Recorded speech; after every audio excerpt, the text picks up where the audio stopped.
ஒரு high level committee constitute பண்ணி இவங்க பேச்சுவார்த்தையை ஸ்டார்ட் பண்ணோம். இப்ப அமெரிக்காவை பொறுத்த வரைக்கும் ஃபெட்னால் ஆல்ரெடி நாங்க பேச ஆரம்பிச்சிட்டோம். இப்ப ஜப்பான்ல ஒரு அமைப்பு இருந்தது, அவங்ககிட்டயே நாங்க பேச ஆரம்பிச்சோம். எல்லோருமே பேசுறதுக்கு முன்னாடி அவர்களுக்கு ஏதாவது ஐயங்கள் இருக்கும்.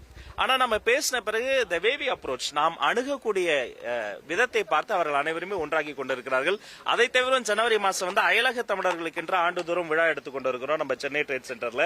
அப்ப அவர்களையும் அந்த அயலக தமிழர்கள் அந்த போன வாட்டில 2 நாள் நடத்தினாங்க.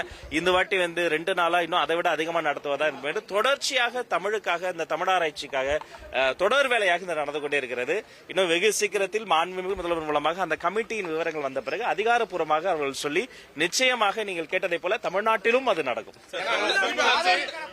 11 வருஷமா அந்த ஆராய்ச்சி தமிழ் உலகம் பூரா இருக்கக்கூடிய அந்த ஆராய்ச்சியாளர்கள் தாக்கல் செஞ்ச அந்த கட்டுரைகள், பிஹெச்டி பண்ண கட்டுரைகள் புக்கா போட்டிருக்காங்க. இப்ப நம்ம அதை எப்படி கொண்டு வர போறோம்?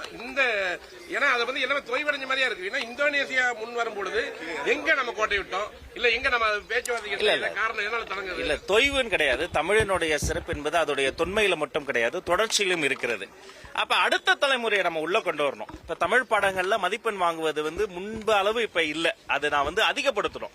இப்ப புதிய தலைமுறைக்கு அந்த தமிழ் உணர்வு என்பது இருக்கிறது, அதை தமிழிலேயே அவர்களுக்கு வெளிப்படுத்தக்கூடிய அந்த வெளிப்பாடு இல்ல. அப்ப அவர்களையும் அரவணைக்கும் என்பதால் இந்த காலத்தை நாம எடுத்துக்கிறோம். நிச்சயமாக அது சரி செய்யும். சட்டப்பேரவை ஆளுங்கட்சி எதிர்கட்சியும் லாவணி கச்சேரியா பண்ணிட்டு இருக்காங்க. ஏன்னா பரந்தூருக்கு நிலம் கையப்படுத்த வேணா சொன்னாங்க, பட் அதை நிறுத்திட்டாங்க. ஆனா ஆப்ஷன் 2 என்ன பண்ண போறோம்னு ஒரு விஷயத்த சொல்லவே இல்லை இது வரைக்கும். இதுதான் முதல் படி. இனி ஒவ்வொரு படியா ஏறி போனோம். இப்ப ஒரு விவசாயி கிட்ட இருந்துங்க நிலத்தை பிடுங்குவது ஒரு குழந்தையிடமிருந்து தாயை பிடுங்குவதற்கு சமம். கவனிக்கணும், தாய்கிட்ட இருந்து குழந்தை பிடுங்கிறது இல்ல.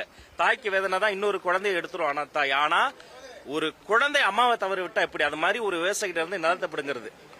இந்த உலகத்துல வந்த எல்லா பெரிய வன்முறைகளும் ஆரம்பமான முதல் வார்த்தை என்னன்னு பாத்தீங்கன்னா வளர்ச்சி தான் ஆரம்பிப்பாங்க, டெவலப்மெண்ட். அப்ப ஒரு சஸ்டைனபிள் டெவலப்மெண்ட் நோக்கி தான் நம்ம போகணும். நமக்கு விமான நிலையமும் வேணும், விவசாய நிலமும் வேண்டும். அதற்கான அந்த பயணத்துல சொன்னதை செய்தார் முதல் படிதான் இந்த பர்டிகுலர் பாயிண்ட்ல வரக்கூடாது. அது ஒரு உறிஞ்சிடும். நான் சட்டமன்றத்தில் கூட பதிவு பண்ணேன். அங்க சுமார் 1000 ஆண்டுகளை தாண்டி இருக்கிற தொல்லியல் பொக்கிஷம் கம்பன் கால்வாய் இருக்கு. அங்கிருந்து தான் கடைமடை ஏரிகளுக்கு தண்ணீர் வரும். அப்படி தண்ணீர் வந்தாதான் பல்லாயிரக்கணக்கான பறவைகளும் புள்ளினங்களும் அங்க இனப்பெருக்கம் செய்துட்டு போகும். இது ஒரு தொல்லியல் மட்டும் கிடையாது, இது ஒரு சுற்றுச்சூழல் சங்கிலி. இவ்வளவும் தாண்டி 1000 நாட்களை தாண்டி அந்த மக்கள் போராடி இருக்கிறாங்க. சுத்தி பேரிகேட் போட்டு இந்தியாவுக்குள்ளார ஒரு இந்தியாவை வச்சிருந்தாங்க. ஆதார் கார்டு காட்டாம யாரும் உள்ள போக முடியாது, வெளில வர முடியாது. அப்படிப்பட்ட சூழல் இப்பொழுது மாறி இருக்கிறது. இப்போது எப்படி பறவைகள் கூட போகுது, மனிதர்கள் போகாத சூழல் மாறி இருக்கிறது. அந்த விவசாய பெருமக்கள் பச்சை துண்டை போட்டு ஐயாவை பார்த்து முதல்வர் பார்த்து நன்றி சொல்லிட்டு போயிருக்கிறாங்க. அந்த விவசாயிகள் சார்பாக இந்த முதல் அடி எடுத்து வைத்த எங்க முதல்வருக்கு நானும் நன்றி சொல்லிக்கிறேன். ஒவ்வொரு அடியாக சட்டப்படி மீண்டும் விவசாயம் பண்றதுக்காக பண்ணுவீங்களான்னு ஒரு அதிமுக தலைவர் எடப்பாடி பழனிசாமி சொல்லியிருக்காரு. அங்க கையகப்படுத்தப்பட்ட நிலங்கள், விவசாய நிலங்கள் என்ன மாதிரி பண்ண போறீங்க? ஆனா எடப்பாடியார் அந்த கேள்வியை மாமன்றத்தில் எழுப்பினார். இதனால சட்ட வல்லுநர்களோடு சம்பந்தப்பட்ட விஷயம் என்பதால அது கலந்தாலோசித்து நம்ம சொல்லணும்.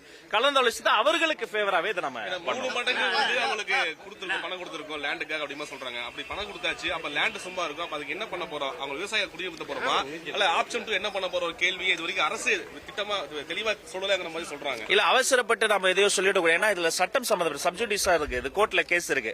அப்ப அந்த முத்தரப்பையும் கலந்து பேசி எல்லோருக்குமான ஒரு சுமூக முடிவு எடுக்கணும். சில பேர் கொடுத்திருக்காங்க, சில பேர் கொடுக்கல.